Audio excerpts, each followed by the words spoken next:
नमस्कार दोस्तों, स्वागत है आपका एग्जाम पीडीजी में। इस वीडियो में देखेंगे लोक प्रशासन का सेकंड पेपर।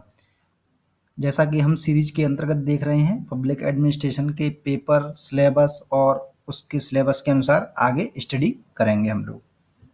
क्योंकि कंपटीशन की तैयारी के लिए 2-3 चीज़ें बहुत ही ज़्यादा महत्वपूर्ण होती हैं। पहला सिलेबस, दूसरा क्वेश्चन पेपर पुराना और तीसरा सिलेबस के अनुसार स्टडी करना। तो उसी को ध्यान में रख के हम ये चीज़ कवर कर रहे हैं। तो चलिए आइए स्टार्ट करते हैं। सेकंड पेपर में रूल्स वही हैं जो फर्स्ट पेपर के होते हैं, सेम। तो वो मैं बताने नहीं जा रहा हूँ कितने क्वेश्चन करने हैं या क्या करना होता है। वैसे 5 क्वेश्चन करने होते हैं 8 में से। तो चलिए आइए बता देते हैं। देखिए पहला क्वेश्चन है, पहले का ए जो है वो है 1973 के विनियमन यानी रेगुलेटिंग एक्ट जो था 1973 का अधिनियम द्वारा न केवल प्रशासन में मान्यताओं को सन्निविष्ट किया गया था, अपितु इसके द्वारा भारत में केंद्रीकृत प्रशासन की नींव भी पड़ी थी। व्याख्या कीजिए। इस पेपर में मैं बता दूं आपको, ये भारतीय प्रशासन से रिलेटिव होता है पूरा का पूरा। इसमें थिंकर्स वगैरह नहीं रहते हैं, थोड़े बहुत जोड़ते हैं, वो अपने यहाँ के होते हैं। तो नेक्स्ट जो क्वेश्चन है, क्या आपके विचार में संविधान की प्रस्तावना में प्रतिष्ठापित कतिपय आदर्श आज भी केवल कागज पर रह गए हैं? आलोचनात्मक मूल्यांकन कीजिए। नेक्स्ट क्वेश्चन है, भारत में सहकारी संघवाद को पुनः परिभाषित तथा क्रियान्वित करने के लिए उठाए गए कदमों की प्रभावशीलता का परीक्षण कीजिए।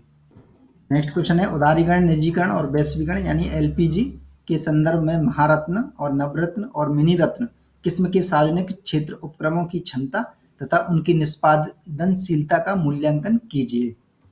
तो नेक्स्ट क्वेश्चन है, विकास क्षेत्रों में गैर सरकारी संगठनों की बढ़ती हुई प्रतिष्ठा का राज्य की घटती हुई वैधता से संबंध काफी गहरा है। व्याख्या कीजिए। दूसरा क्वेश्चन स्टार्ट हो गया। उसका पहला क्वेश्चन है, वर्तमान समय में कौटिल्य का अर्थशास्त्र आर्थिक मामलों की अपेक्षा अंतर्राष्ट्रीय संबंधों के क्षेत्र में अधिक प्रासंगिक है। इस कथन का विश्लेषण करना है। नेक्स्ट क्वेश्चन है, दूसरे का बी, प्रभावी केंद्रीकृत प्रशासन का प्रधानमंत्री कार्यालय द्वारा जारी निर्णायक और सत्तात्मक नेतृत्व से परस्पर संबंध है। स्वतंत्रता से अब तक के सुसंगत उदाहरणों सहित व्याख्या कीजिए। नेक्स्ट क्वेश्चन है, भारत में मुगल शासन की एक महत्वपूर्ण विरासत राज्य तथा जिला स्तरों पर सुव्यवस्थित भू राजस्व प्रशासन है। अपने विचार प्रस्तुत करना है इस तथ्य पर।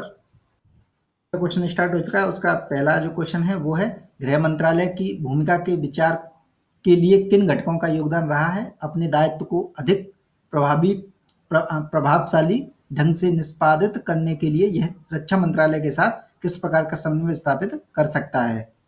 वस्तु एवं सेवा कर यानी जीएसटी कर लागू करने के निसंदेह आर्थिक लाभ हैं, किंतु यह राज्य के कर लागू करने के अंतर्निहित अधिकार से समझौता करने की ओर प्रवृत्त होगा। इस संदर्भ में संघ राज्य वित्तीय संबंधों की बदलती प्रकृति पर अपने विचार प्रस्तुत कीजिए। तो देखिए किस प्रकार से क्वेश्चन बनाते हैं, बिल्कुल करंट बेस्ड होता है सेकंड पेपर। इसके लिए आपको बिल्कुल भी कहीं बुक वगैरह ज्यादा पढ़ने की जरूरत नहीं है, केवल और केवल आपको पॉलिटी पर ध्यान देना है और करंट पर। नेक्स्ट क्वेश्चन है, भारत में नियोजन आर्थिक विकास और सामाजिक परिवर्तन की चुनौतियों को हल करने में विफल रहा है। नीति आयोग के निर्गमन के संदर्भ में इस कथन की विवेचना कीजिए। नेक्स्ट क्वेश्चन है, उच्चतम न्यायालय तथा संघ यानी केंद्र सरकार के मध्य न्यायपालिका में नियुक्तियों के मामलों पर वैचारिक अनुरूप्यता की अनुपस्थिति के कारण न्यायिक व्यवस्था पर प्रतिकूल असर पड़ा है। उपयुक्त कथन के आलोक में अखिल भारतीय न्यायिक सेवा के गठन के प्रस्ताव का परीक्षण कीजिए। देखिए कितना मतलब समसामयिक क्वेश्चन था, क्योंकि ये करंट में चला था, इस वजह से ये क्वेश्चन बिल्कुल दे दिया है। तो पूरा का पूरा करंट में रहता है। अनेक राज्यों में नियामकीय और विकासात्मक कार्यों के पृथक्करण ने न केवल जिला कलेक्टर अपितु विकास प्रशासन को भी कमजोर कर दिया है। इस नीति पर पुनर्विचार की आवश्यकता का आलोचनात्मक परीक्षण कीजिए। विधानमंडल सुसंगत नीति निर्माण करने की अपेक्षा आपसी मतभेद स्थल पर रूप ले चुका है। राज्य सरकारों के कामकाज के तरीके के संदर्भ में टिप्पणी कीजिए। तो दूसरे खंड का ये 5वां क्वेश्चन है। पहला मतलब 5वें का ये पहला क्वेश्चन है, उच्च सिविल अधिकारियों को प्राप्त स्वायत्तता उनकी सृजनात्मक अभिव्यक्ति एवं उत्पादकता में वृद्धि करती है। सिविल सेवा को अधिक जवाबदेह तथा नवप्रवर्तक बनाने के लिए अपने तर्क प्रस्तुत कीजिए। गैर निष्पादित परिसंपत्तियां यानी एनपीए के परिणाम स्वरूप उत्पन्न संकट से उबरने के लिए राष्ट्रीयकृत बैंकों को बजट संबंधी सहायता दी जाती है। यह नीति कहाँ तक उचित है? इसके संदर्भ में अपने तर्क प्रस्तुत कीजिए। कितना सिंपल सा क्वेश्चन रहता है और करंट से जुड़ा हुआ है। अनेक आलोचकों के द्वारा राष्ट्रीय हरित न्यायाधिकरण को आर्थिक विकास के लिए बाधक माना जाता है। इस कथन का मूल्यांकन करते हुए अपने उत्तर के पक्ष में तर्क दीजिए। क्या भारत में पुलिस प्रशिक्षण अभी भी औपनिवेशिक मानसिकता को प्रतिबिंबित करती है?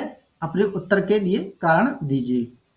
नव स्थानिकवाद के सिद्धांत का राज्य सरकारों तथा स्थानीय सरकारी निकायों के बीच रिश्तों की उभरती प्रकृति से संबंध है।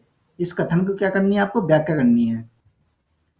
शासन के लक्ष्य काल्पनिक रह जाएंगे यदि स्थानीय शासन और नागरिकों को सीधे मूलभूत सुविधाएं उपलब्ध करवाता है। को 73वें और 74वें संविधान संशोधन अधिनियम द्वारा अपेक्षित अनिवार्य अधिकारों से अधिकृत नहीं कर दिया जाता है। स्थानीय शासन की संस्थाओं के सशक्तिकरण की स्थिति का आलोचनात्मक मूल्यांकन कीजिए। नेक्स्ट क्वेश्चन है राष्ट्रीय आपदा प्रबंधन योजना यानी NDMP आपदा प्रबंधन चक्र की सभी प्रावस्थाओं के अंतर्गत सरकारी एजेंसियों के लिए किस प्रकार से दिशा निर्देश एवं रूपरेखा तैयार करती है? व्याख्या कीजिए। नेक्स्ट क्वेश्चन है रेल बजट के सामान्य बजट में प्रस्तावित बिलियन